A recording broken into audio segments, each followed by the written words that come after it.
Hi, welcome to Lit with Lloyd. I am your host, Lloyd Russell.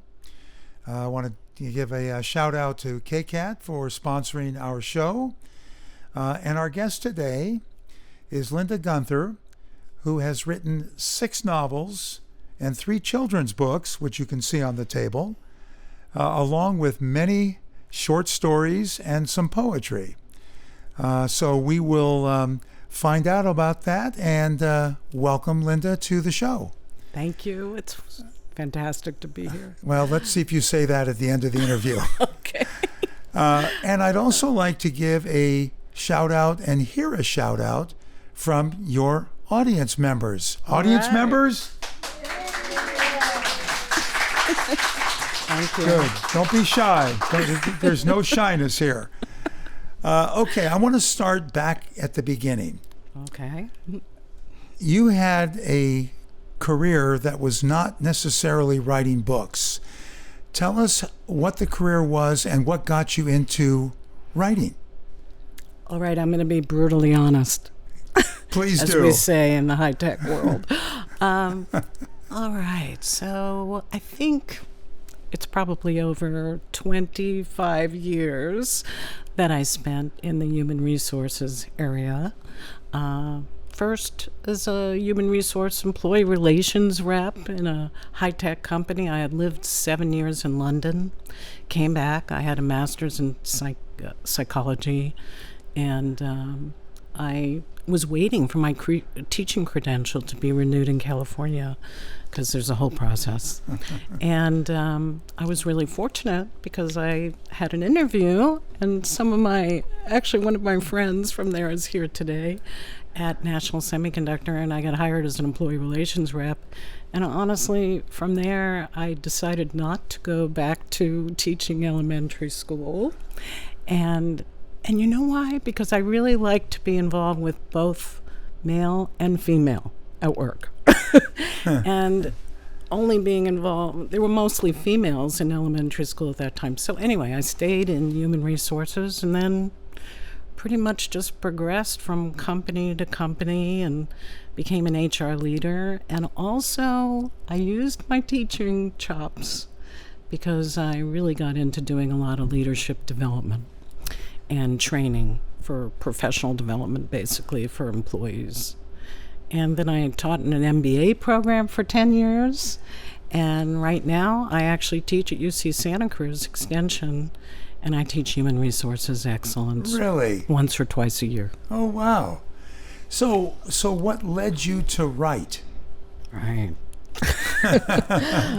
Okay. Well, I had already led human resources for a couple of companies. And I went and worked in a different company. And in that company, I was head of director of training and development and employee relations for some groups. But I remember sitting in my office one night. I kind of wanted to do something else with my life. And I was looking out the window, and I had a view of the San Jose airport, the runway. And it was late at night. I was still at work. And I looked out the window, and I looked at the plane take off, and I said, I'm going to take off. And I wanted to write a book. I had already written a screenplay, believe it or not, which became my first book, 10 Steps from the Hotel Inglaterra, about an adventure in Havana, Cuba. And, I wanted to turn that screenplay. I took a UC Santa Cruz course, wrote a screenplay in 6 weeks, and it was pretty good. And so I wanted to take that screenplay and turn it into a novel, which is the opposite of what most people do, right? And so I handed in my resignation, and they made me stay for 6 months, and then I really left. Wow. So you didn't do a bunch of writing while you were still working. You, other than those 6 months, you kind of did it. But other than that, you stopped in the high tech world and went right into writing full time. Yeah, but I have to admit that I've been writing since I'm 5 years old. And when I said I was in training and development, doing a lot of management leadership development around the world, in every workshop or course that I developed, I had case studies. So I was always writing. Oh, plus I forgot, but in a couple of companies, I was the leader of employee communications, actually in 3 companies. And because of that, I was the editor of our global newsletter. So even though I was the head of HR, I was still writing because I love it. It's just like doing education and teaching. In my HR job, it wasn't natural for everybody to be doing training and development, leadership workshops. But I decided that I wanted to add that, to my HR career and really develop the leadership development part. And I was really lucky because even I was at Philips for 7 years and some great companies for quite a few years.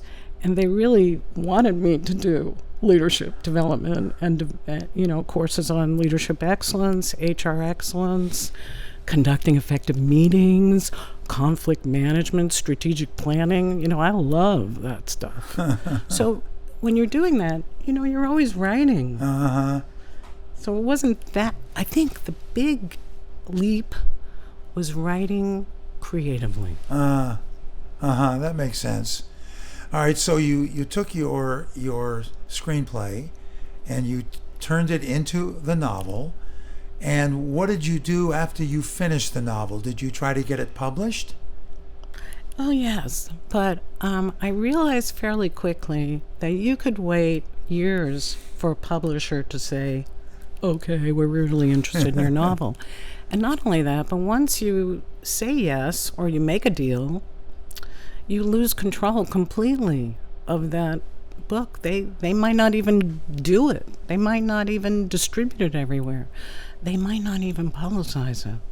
So I decided to actually leverage Amazon CreateSpace and self-publish the book. And I kind of hired this publicist low-key, and the book became a bestseller on Amazon because there's a formula. And we figured out the formula. Right? So you have to sell so many books within a short space of time, a few days. Wow. When you release it. But I really need to say that the Amazon formula is much more complicated than I know. For it being, so the one that I brought with me doesn't have a stamp bestseller. No, I think I have it in my bag actually. But it became a bestseller, and so it's got that little bestseller gold stamp on it, cool. which is kind of cool. Yeah. Right? So. Yeah, that's very cool. Now, did you finish that and then go right into your next one? Right, that was your question. No, that's a new part of the question. Okay. I think the answer is yeah, I did. I was like hot on writing another novel, and honestly, I didn't mean to, because while I was doing that, I was also consulting in human resources. Okay. And actually, I took contracts at companies where I was there at one for 2 years. I was supposed to be there for 3 months, but they asked me to stay for 2 years. So I was really juggling writing and consulting. So my deal was, when I did consulting, when I was on site, I would say, can I just have 1 day a week off and maybe a half day working from home? And they said, yeah, okay. So I was able to really be able to juggle both. I'm pretty good at time management. I teach it. Yeah. Let's hope so, for the benefit of your students. How long did it take you to write your second one, and which one was it?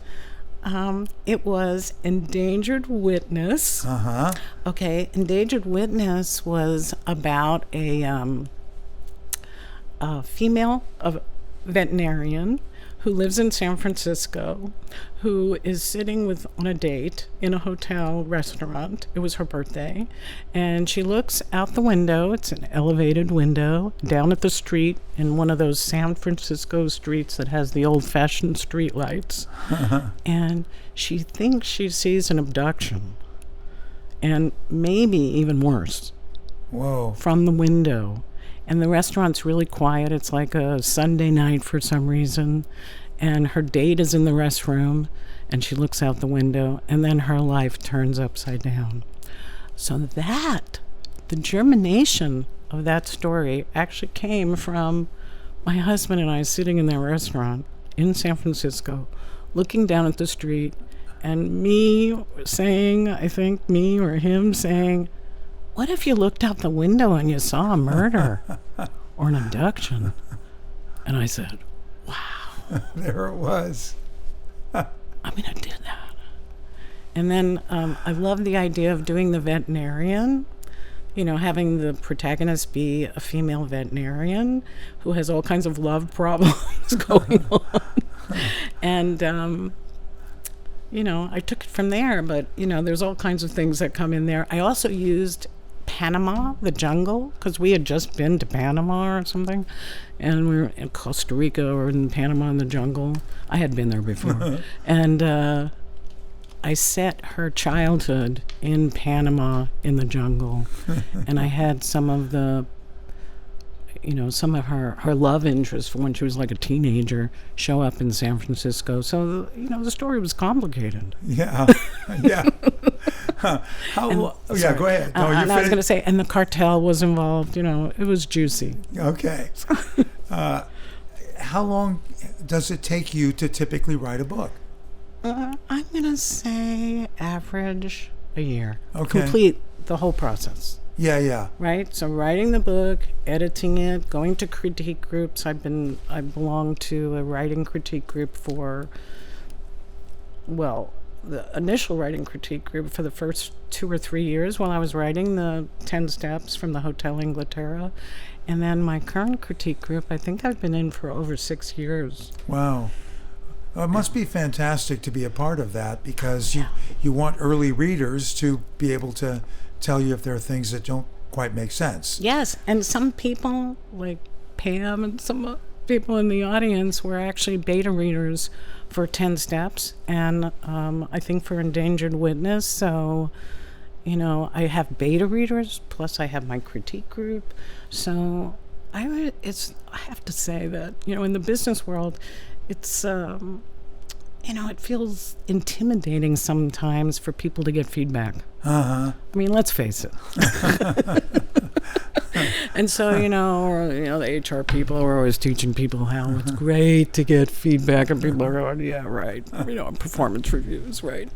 But I have to say that,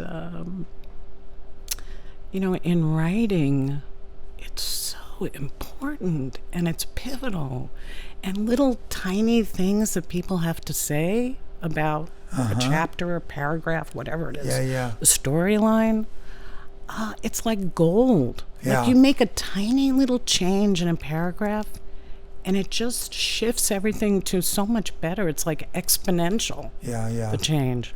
It's unbelievable. I totally get that. So do you have a copy editor or two as well? Yeah.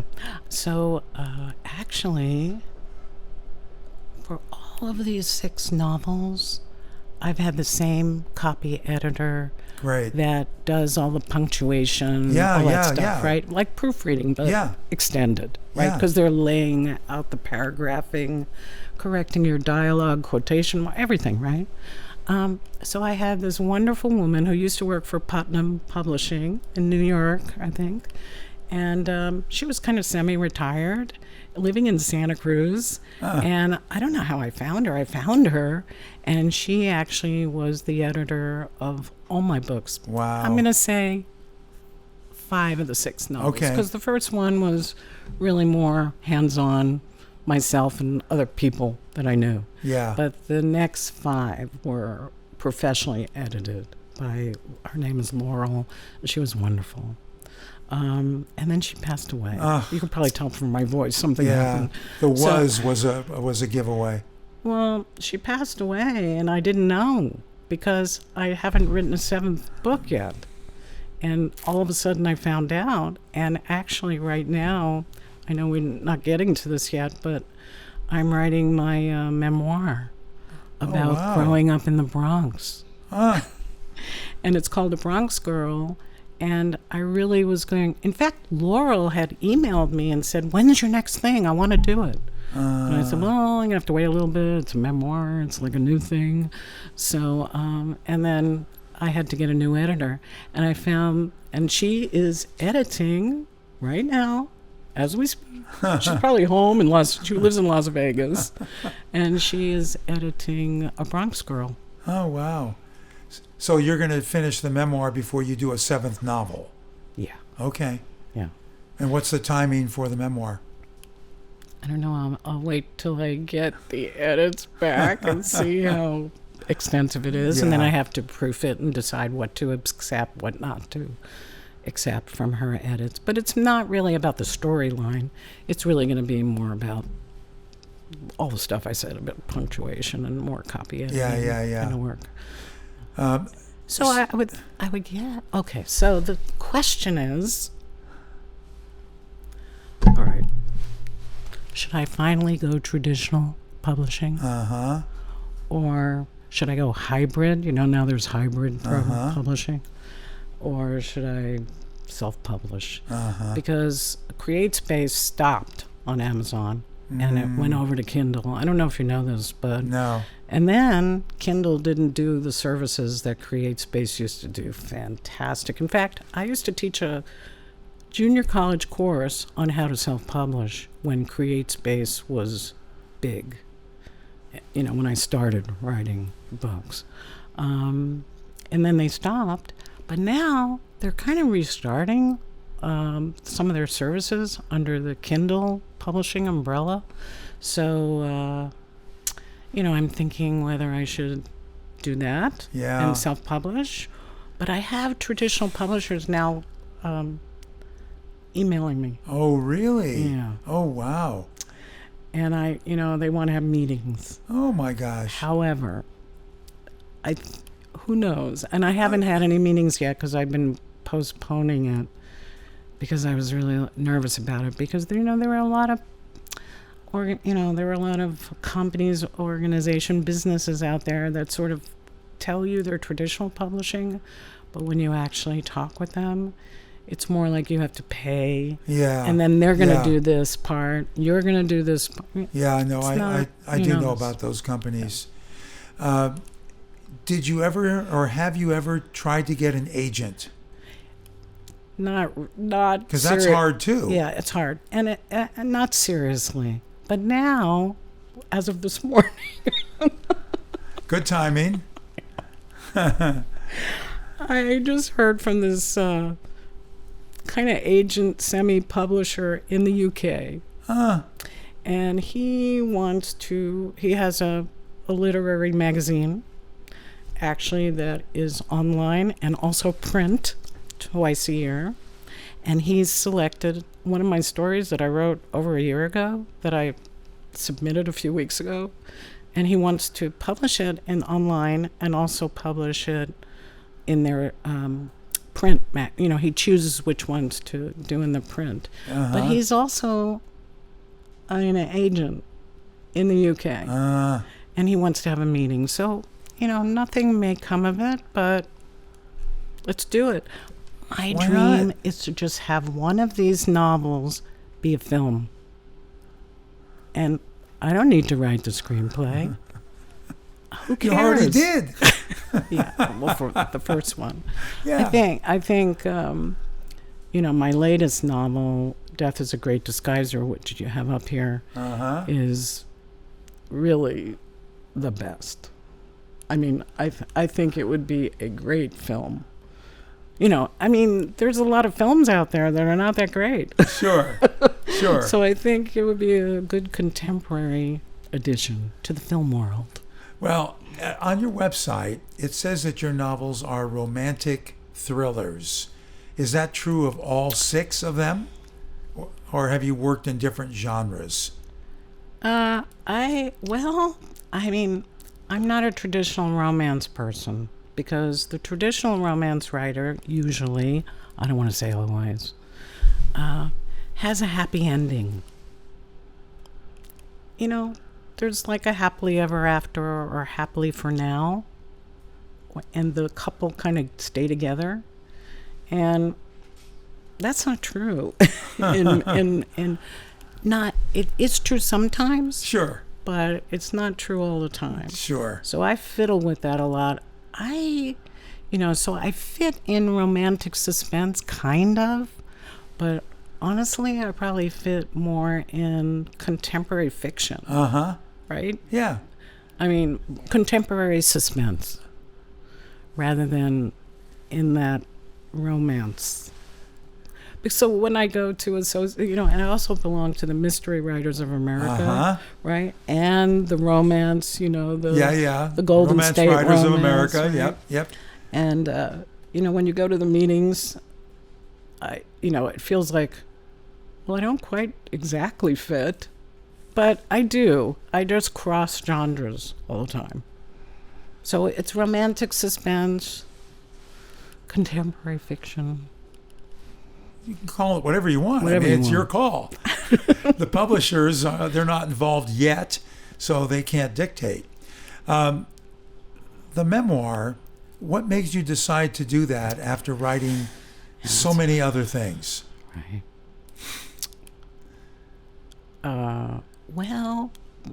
In between writing novels, I wrote children's books because I needed a break.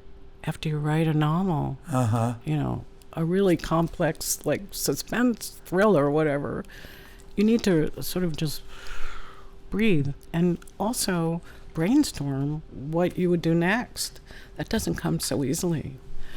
And so I started writing children's books. In between, I adopted a little dog from the SPCA, and I don't know, I just got it in me to write a book about the pet adoption, but make up the story about a little girl who lives at the beach and adopts a little dog because her dad is away in the military and she misses him, and she just moved from the East Coast to California and she's lonely.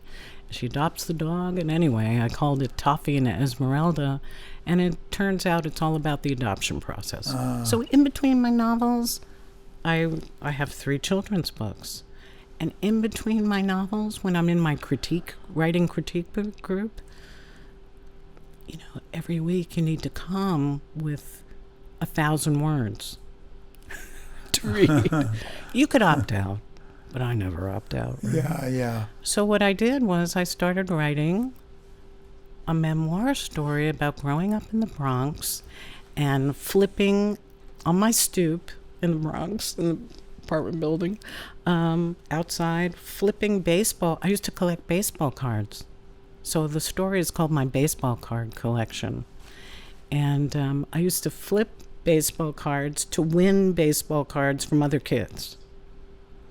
And I was like 11, and I had such a huge baseball card collection. This is the Mickey Mantle, Roger Maris, all those days, right? Sure. I lived 5 blocks from Yankee Stadium, and I'd flip the cards, and I had a special way of flipping the wrist, because you have to flip the 2 cards, and whoever lands up wins the other person's card, the other kid's card. And I became like an aficionado at flipping baseball cards. So I would beat all these boys, right? I was like a girl. And I'd beat all these boys in baseball card flipping, and I increased my stack of cards. But one day, I really had a crush on a boy across the street, and he wanted to flip for Mickey Mantle's, and I wanted the Roger Maris's, whatever. And did you throw it? I threw it. I purposely lost.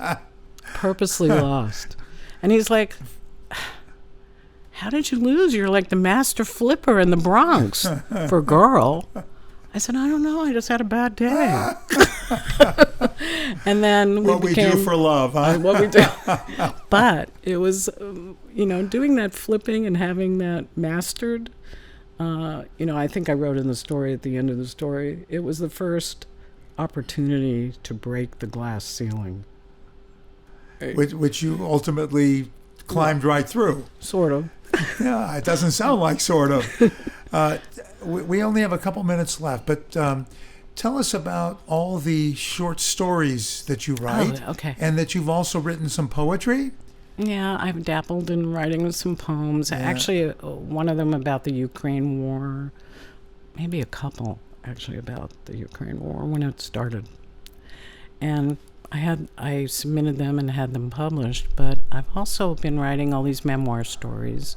I've also been writing other fictional, sort of freaky stories, some of them suspense, some of a touch horror, a touch of magical realism in there for a couple of stories. Anyway, in the last 18 months, I've been submitting them because I met this professor who he taught me how to do it, how to do the submissions, the submission letters, and submit them. And now I think I've had almost 60 short stories published in journals across the world, like over 15 journals. Is that weird? No, it's not weird. It's great. It's crazy. So you're going to keep doing that. It's so much fun. And I think it stimulates ideas for maybe another novel. I don't know. I'm really not sure what I want to do. But wow, this is like a Disneyland. Wow. For writing. Yeah. It's opened everything up. And the great part is you get feedback, you get recognition. And I want to give a shout out to my fantastic web master, Kawander, who's in the audience, because really without Kawander, I wouldn't be able to do it. And I'm also writing a blog. I have a writer's blog on my website called Write Bites. And it was Kawander and my book cover artist who's in the UK right now, Julie, who really urged me to write a writer's blog because I've learned so much over the last 10 years. Yeah. And I've been doing it, and now I've written 52 weeks of writer's blogs, and there's only 33 up so far because I write in advance, so obviously. And I think what I'm going to do is turn that Write Bites into, the 52 weeks of blogs into a little guidebook. Why not? Yeah, why not is right. Why not? And I think it would really help people that are just starting out writing. Yeah.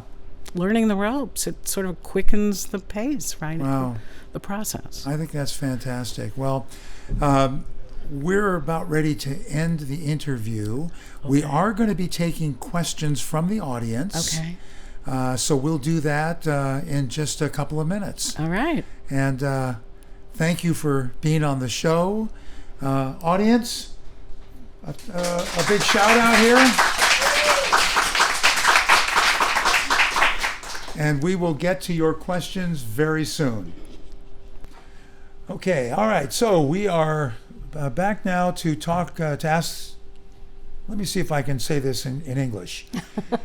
We're going to get questions from the audience. But before we do that, we've got a couple of things that we want to do first. And I'm going to turn this over to Linda. I think you have maybe a presentation you'd like to make? Yeah, a brief presentation, but it has to do with flowers. What's wrong with that? Nothing. All right. Okay, I just want to present this small item that comes from my heart to Kawander Gage, because she really has made me what I am today in terms of being able to write a 52-week blog, put it on my website. I have 2 international journals now, one in India, and one in the UK, carrying my blog every week. And the only reason this happened is because, one, it's fun to write a blog when you're writing, about a different topic every week about writing. But really, it's because of Kawander, and I just want to present her with this little token from my heart. Thank you, Kawander. I love you. Really, it's huge. All right, so now we can take a few questions. All right. Before we run out of time. So, okay. Joni, you have the mic? All right, so Joni will come over, raise your hand if you have a question, and she'll bring the mic over to you. And I know I didn't tell you you'd have to ask questions. You don't have to. Well, I mean, it's not a requirement for being here, but if you have any questions. I was very inspired to hear that you wrote a screenplay, and I believe you said you wrote the screenplay before you started writing books. Right. So what inspired you to all of a sudden write a screenplay? Oh, that's a good question. Lloyd didn't ask that. Okay. Okay, because that was like the root of the evil, right? So, all right. Yes. Actually, okay, I don't know if I should say this publicly, but I am. So in 1998, one of those years in the 90s, when I was single, I went to Paris and studied French for 3 months. And then I came back, and nobody would go with me. I went on a solo trip to Havana, Cuba, and hung out there on my own for 3 weeks, which is kind of crazy, right? But I wanted to do it, and I wanted to photograph Havana. The truth is, I was so scared coming back because people were getting thrown in jail for going to Cuba then, that I threw away all my photos. And I ripped up my diary before I got on the plane because I was freaked out. But anyway, when I got back,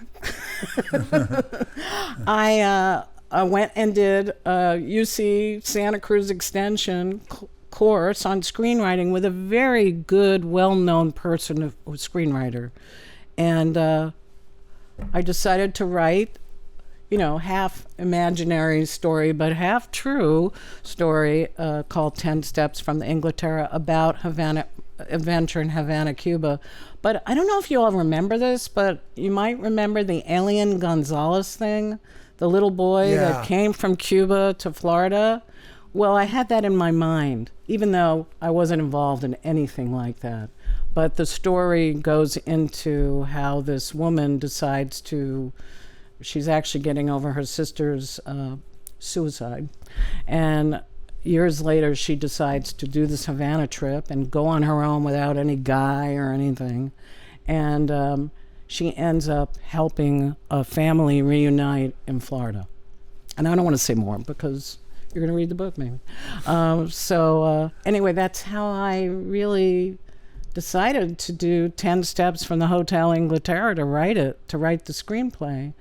And, I have to say that when you have a great instructor or a coach that's really inspiring and urging you and gives you such good feedback as you're writing, and that was the case with this particular woman who was leading the course, it just is magical. It makes you want to continue. If you don't have that, you don't have that inspiration. So that's critical, I think.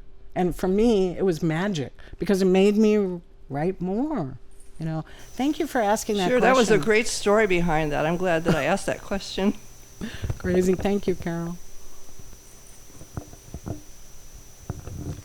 Linda, I have a question on what's your process for writing? Do you get up certain mornings, say at 9 a.m., sit down and at the keyboard and write? Or do you have a system? I have no system. Very good question. I know, it's a great question. I have no system. I only write when I feel like it. But I feel like it a lot. Right? Because I'm doing a lot of different kind of genres and things, and really and sometimes, my husband would probably say, sometimes I'm writing until midnight. I start typing something and I can't stop, because otherwise, when you're old, the ideas fly right out of your head. So you better be writing it down, because next morning you are not going to remember. Right? So I don't know if that answers your question, but I really have no system. I have to say that one thing that really helps a lot is taking walks on the beach. I live at the beach in Aptos, on the coast. And taking a walk by myself, I invent things like no tomorrow. And I have my iPhone right by me. And in the notes section, I am writing it. I'm writing notes. Sometimes I stop and I just write like half the story. because really, otherwise it will just fly out of my head. Honestly, so. Makes sense. Anybody else? Hello, Linda. Hi. So, Hi. Is that Hawaii back yes, that's me. So, my question is that you have spent so many years in the professional life as an HR management. Have there been people whom you have met in your, let's say, the other life, the non-creative in quotation life, that has inspired you for certain characters in your books? Oh, that's a good question. Oh, Hawaii. So there's a lot of people that have said to me, why don't you write a book that's set in Silicon Valley about the corporate world, inside the corporate world? And, a long time ago, people were saying, well, why don't you write a book about management development, leadership development? You've been doing it for how long? And I have all these workshops and courses. And, to me, it's sort of, I don't know. Maybe I will. Maybe I will write a Silicon Valley juicy novel about what goes on inside a company. That would be good. Right? True. I got plenty of stories, believe me. Yeah. And some of you in the audience can attest to that. It might have to be nonfiction. Yeah, it might be.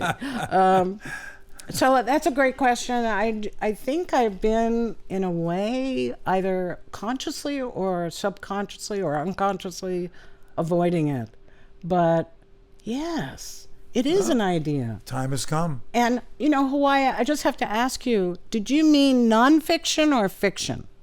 I think fiction would be more fun. Yeah. Based on some real people, like what you said, Oh, right? yeah. And as historical Hawaii fiction. knows, because I've supported her as HR director for some years. And she is now, I think, her vice president now, and she's been a director for quite a while. And we have our own little stories that we've had to deal with. Yeah. But For another time. another time.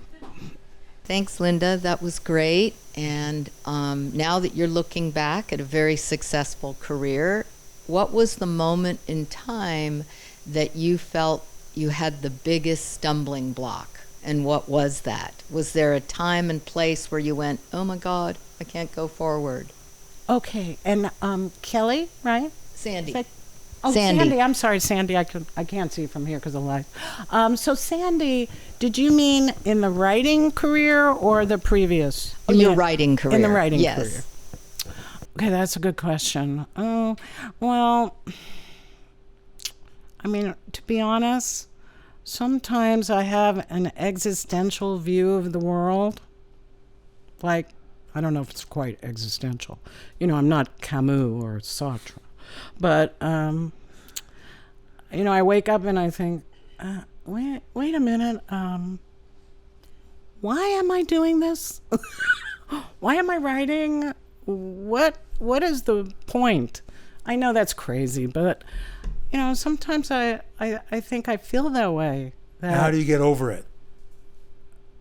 I have no Does idea. it just pass? It just passes. And then, or I'll go to my critique group and read some 750 words that I wrote, and I think it's like, oh God, do I really have to read this? It's terrible. And they go, they almost start tearing up, or whatever it is, usually a memoir piece, right, that I'm thinking, and also I have to tell you that I used to really believe, and I've changed because of my coaches, my writing coaches, but I used to really believe that writing memoir is so self-indulgent that I didn't want to touch it. Right? I mean, I felt that way while I was writing all these novels. my coaches would say, every time I wrote a little piece on memoir or personal, they'd say, Linda, that's your superpower. Go do that. And I'd say, oh, it just didn't feel, it felt awkward. And now I feel comfortable. Good. And I don't know how that happened, but it happened. Good. It passes. Yeah. Well, that's a good thing. All right, well, we will end on that. We are closing the book on today's podcast. Special thanks again to KCAT and to Linda Gunther for being on the show. I appreciate that. Thank you. If you want to see other interviews that we've done, you can go on you can go on lloyd.show//YouTube, and our other podcasts will be on there. So thank you all, and we'll see you next time.